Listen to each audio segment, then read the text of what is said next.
సంతోషం, వెళ్ళేటప్పుడు సంతోషమే, వచ్చేటప్పుడు సంతోషమే. ఎందుకంటే 18 రోజుల పాటు ఆల్ ఆర్ బెయిలబుల్ కేసెస్ 18 రోజుల పాటు సెంట్రల్ ప్రిజన్లో ఉండవలసిన పరిస్థితి ఏర్పడింది. దీనికి కారణం ఈ ప్రభుత్వం, పోలీసులు కుమ్మక్కై చేసినటువంటి సంఘటనలు. నేను చాలా వివరంగా గుంటూరు వెళ్ళిన తర్వాత మళ్ళా మాట్లాడతాను. నేను అందరికీ ఈ సందర్భంగా నా ధన్యవాదాలు తెలియజేస్తున్నాను. నాకు ఎవరైతే సపోర్ట్ చేశారో ఈ సంఘటనలో, ఎవరైతే మద్దతు పలికారో వారందరికీ నా హృదయపూర్వక ధన్యవాదాలు. అలాగే కొంతమంది మద్దతు పలకలేదు, వారికి కూడా నా ధన్యవాదాలు. వారు ఏమన్నారంటే పెద్ద మాట అన్నారు, దానికి కూడా నేను గుంటూరు వెళ్ళిన సమాధానం చెప్తా. అదేమన్నారంటే అసహ్యంగా మాట్లాడితే దాడులు చేయరా అని. అసహ్యంగా మాట్లాడితే దాడులు చేయదలుచుకుంటే ఎంతమంది మీద చేయాలి? అసహ్యంగా మాట్లాడే వాళ్ళ మీద. అది ఒక అంశం. వాళ్ళకు కూడా నేను రేపు నా సమాధానాన్ని తప్పనిసరిగా చెప్తా. 18 రోజులు నన్ను జైల్లో పెడితే నేను భయపడతా అనుకున్నారేమో. భయపడే ప్రశ్న ఈ అంబటి రాంబాబుకు ఉద్భవించదని మనవి చేస్తున్నా. ఎందుకంటే ఈ చంద్రబాబు నాయుడు గారి ప్రభుత్వం వచ్చినప్పుడే జైల్లో ఉండటానికి సిద్ధపడ్డానని కూడా ఈ సందర్భంగా మనవి చేస్తున్నా. నన్ను హింసించాలని, నన్ను జైల్లో పెట్టాలని చంద్రబాబు, లోకేష్ ఎప్పటి నుంచో ప్రయత్నం చేస్తున్నారు. ఎక్కడో దొరికాను, లోపల పెట్టారు. చూద్దాం, టైం విల్ కమ్ అగైన్. పరిస్థితులు మళ్ళా మారతాయి. ఈ పాపానికి వారు పరిష్కారం చేయక తప్పదని కూడా ఈ సందర్భంగా నేను మనవి చేస్తున్నాను. రాజమండ్రి సెంట్రల్ ప్రిజన్ నాకు పట్టుదలను పెంచే ఒక శిక్షణా కేంద్రం అని కూడా ఈ సందర్భంగా నేను మనవి చేస్తున్నాను. మరింత పట్టుదలగా, మరింత కసిగా ఎన్ని కేసులు పెట్టినా, ఎన్ని రోజులు జైల్లో ఉన్నా ఒక్క అడుగు కూడా వెనక్కు వెయ్యను. జగన్మోహన్ రెడ్డి గారి నాయకత్వంలో ఈ కూటమి ప్రభుత్వాన్ని ప్రజాస్వామ్యబద్ధంగా కూల్చేంత వరకు ఈ పోరాటం ఆగదు. ఎన్నిసార్లు జైల్లో పెట్టినా వెనక్కు వెళ్లే ప్రశ్న లేదు. అన్యాయంగా, అక్రమంగా జైల్లో పెట్టారు. నా ఇల్లు దహనం చేయడానికి ప్రయత్నం చేశారు, నా కార్లు బగలగొట్టారు, నా ఆఫీస్ బగలగొట్టారు, నా పెళ్ళాం బిడ్డల్ని తరిమి కొట్టారు, నన్ను చంపడానికి ప్రయత్నం చేశారు, తీసుకొచ్చి జైల్లో పెట్టారు. ఏమైంది? ఏమైద్దని అడుగుతా ఉన్నా. చంద్రబాబు నాయుడు అడుగుతా ఉన్నా, లోకేష్ని అడుగుతా ఉన్నా. ఏమైద్ది? ఏమైద్ది? ఏమీ కాదు. మళ్ళా కాలం గిరున తిరిగి వస్తుంది. అన్నిటికీ సమాధానం ఇవాళ చాలామంది మిత్రులు మాట్లాడారు. బయట జరిగిన సంఘటనలు నాకు తెలియదు, చాలా తక్కువ మాత్రమే, పేపర్లో ఉన్నవి మాత్రమే నేను తెలుసుకున్నాను. జైలు జీవితాన్ని నేను అనుకోకండి, ఎంజాయ్ చేశాను.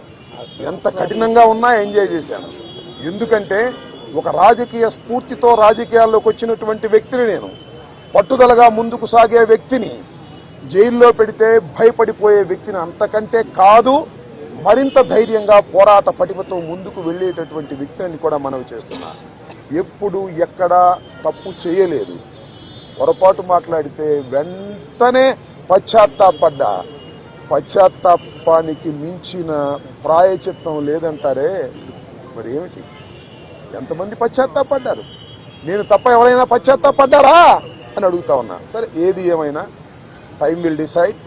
ఒకటి మాత్రం నేను చెప్పదలుచుకున్నాను, నాకు ఈ సందర్భంగా సపోర్ట్ చేసినటువంటి వారందరికీ కూడా పేరు పేరున నా హృదయపూర్వక నమస్కారాలు, ధన్యవాదాలు. నా పార్టీ కానివారు కూడా నన్ను సపోర్ట్ చేశారు. దాడులు చేయటం తప్పన్నారు, దాడులు అన్యాయం అన్నారు. ఒకవేళ తప్పు మాట్లాడితే కేసు పెట్టి లోపల పెట్టాలి కదా, ఇంటి మీద దాడి ఏంటి అన్నారు. దాడి చేసిన వాళ్ళకు బెయిల్ వచ్చింది. దాడి చేయించుకున్న నాకు 18 రోజుల తర్వాత బెయిల్ వచ్చింది. ఏం చేయగలిగారు? ఏం చేస్తారు? దేనికైనా సిద్ధపడి రాజకీయాల్లో జగన్మోహన్ రెడ్డి వెంట నడుస్తున్నటువంటి వ్యక్తులం. ఆ రోజు రాజశేఖర రెడ్డి వెంట నడిచాం, ఇవాళ జగన్మోహన్ రెడ్డి గారి వెంట నడుస్తాం, తుదకంటూ నడుస్తాం. బొందిలో ప్రాణం ఉన్నంత వరకు జగన్ వెంట నడుస్తాం. ఏ విషయాన్నైనా, ఎన్ని కుట్రలనైనా, ఎన్ని కుతంత్రాలనైనా ఎదుర్కోవడానికి సిద్ధంగా ఉన్నామని కూడా ఈ సందర్భంగా మనవి చేస్తున్నాను. అందరికీ నా హృదయపూర్వకమైన ధన్యవాదాలు ఈ సందర్భంగా తెలియజేసుకుంటున్నాను. మళ్ళా రేపు వివరంగా గుంటూరులో ప్రతి విషయం గురించి కూడా నేను మాట్లాడతాను. ఇంకొన్ని అడిగితే అడగండి.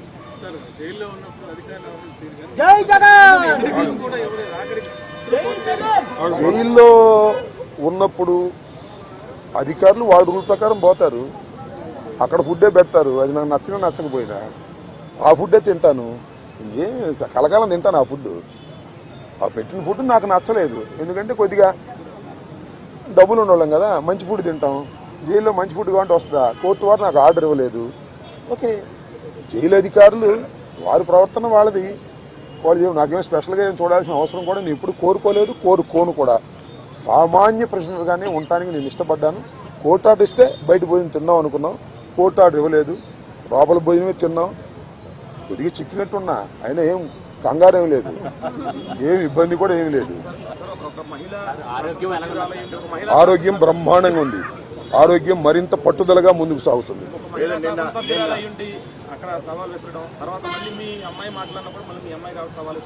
సరే, ఇప్పుడు వాళ్ళ గురించి వాళ్ళని ఉపయోగం ఉంది. చంద్రబాబు మానిటర్ చేశాడు, లోకేష్ మానిటర్ చేశాడు దాడిని. కరెక్ట్ గా చెప్తున్నా నేను, చంద్రబాబు లోకేష్ మానిటర్ చేశారు దాడిని. 7 గంటల సేపు నా ఇంటి దగ్గర దాడి జరిగింది. 7 hours పోలీసులు ఉన్నారు అక్కడ. ఇంతకన్నా ప్రజాస్వామ్యంలో ఏం కావాలి చెప్పండి, నాకు అర్థం కాల. 5 గంటలకు వచ్చి 12 గంటలకు వెళ్ళారు. తెలుగుదేశం కార్యకర్తలనండి, దుండగులనండి, దుర్మార్గులనండి, గంజాయి బ్యాచ్ అనండి, పోలీసులందరూ అక్కడే ఉన్నారు. వాళ్ళ సమక్షంలోనే దాడి జరిగింది, వాళ్ళ రక్షణలోనే దాడి జరిగింది.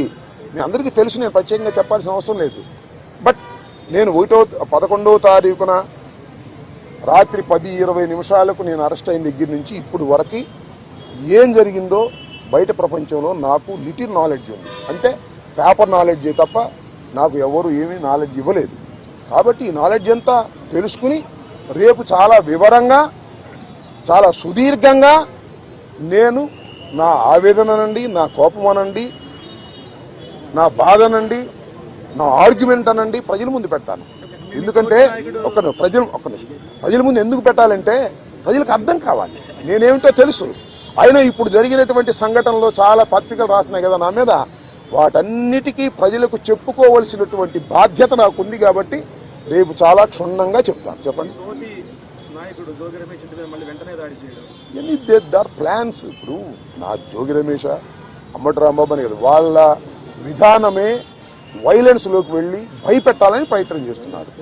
జైల్లో పెడితే భయపడతాం అనుకుంటున్నారు, ఇళ్ల మీద దాడి జరిగితే భయపడతాం అనుకుంటున్నారు. భయపడ్డారు, నా పిల్లలు భయపడ్డారు, వాస్తవమే కాదని అంటలా. ఇంట్లోకి వచ్చి నా పిల్లలు, నా మనవలు ఉన్నప్పుడు దాడి చేస్తే భయపడతారు ఎవరైనా. పోలీసులు ఏం చెప్పారు తెలుసా, మీకు ఆశ్చర్యపోతారు. సార్ మీరు పారిపోండి సార్, పారిపోండి సార్ అని చెప్పారు. రక్షించాల్సిన పోలీసులు ఆ గంగా వెంకటేశ్వరులు ఆయన తెలుగుదేశం ఆయన పారిపోండి సార్ అంటాడు. మీరు గోడ దిగి వెళ్తారా అని చెబుతున్నాడు నన్ను. గోడ దిగి వెళ్ళకంటే సావటం బెటరాయా అని చెప్పా. అది నువ్వే కదా దాడి చేస్తున్నావు చెప్పా. ఏంది ఇదంతా? అంతా చాలా వికృతంగా ఆటవిక రాజ్యంగా మీరు చేశారు. వీటన్నిటికీ ప్రజాస్వామ్యంలో అన్నిటికీ సమాధానం వస్తుంది ఒక రోజున. వాడికి తప్పనిసరిగా సమాధానం చెబుతాం. మీరు కేసులు పెట్టి భయపెట్టాలనుకున్నారు, భయపడం, మరింత ధైర్యంగా ముందుకు సాగుతామని కూడా ఈ సందర్భంగా మరోసారి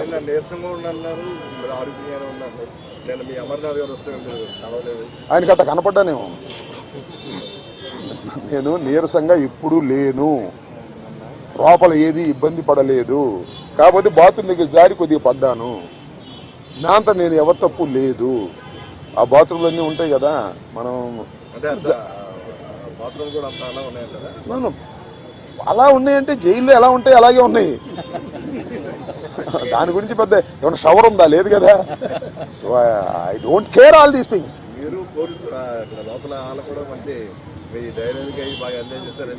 ఐ డోంట్ నో దట్. ఇప్పుడు నేనైతే ఒకటి, ధైర్యాన్ని వీడలేదు, వీడను, ప్రాణాలకు తెగించే ఉన్నాము. ఎందుకంటే పోలీసులను అడ్డం పెట్టుకుని మనుషులను చంపే అలవాటు చంద్రబాబుకి, లోకేష్కి ఉంది. కాబట్టి వీఆర్ రెడీ ఫర్ దాట్. దాని గురించి ఏం కంగారు పడాల్సిన అవసరం లేదు, భయపడాల్సిన అవసరం లేదు. జైల్లో పెడితే భయపడిపోతాం అనుకునే పిచ్చి వాళ్ళు జైల్లో పెడితే మరింత ధైర్యంగా పోరాడతాం అనే విషయాన్ని తెలుసుకోవాలి అనేది నా భావన.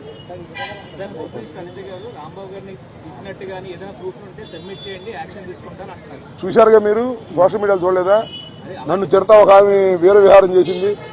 వాళ్ళు కళ్ళుండి గుడ్డి వాళ్ళు పక్షపాతంగా వ్యవహరిస్తున్నారు. హోంమంత్రి చేతిలో ఉంది గుడ్డి మైక్ తప్ప. ఆమె మైక్ హోంమంత్రి అంతా లోకేష్ చంద్రబాబు కదా మానిటర్ చేసేది. ఆమెం చేస్తుంది పాపం, అనిత ఏం చేస్తుంది?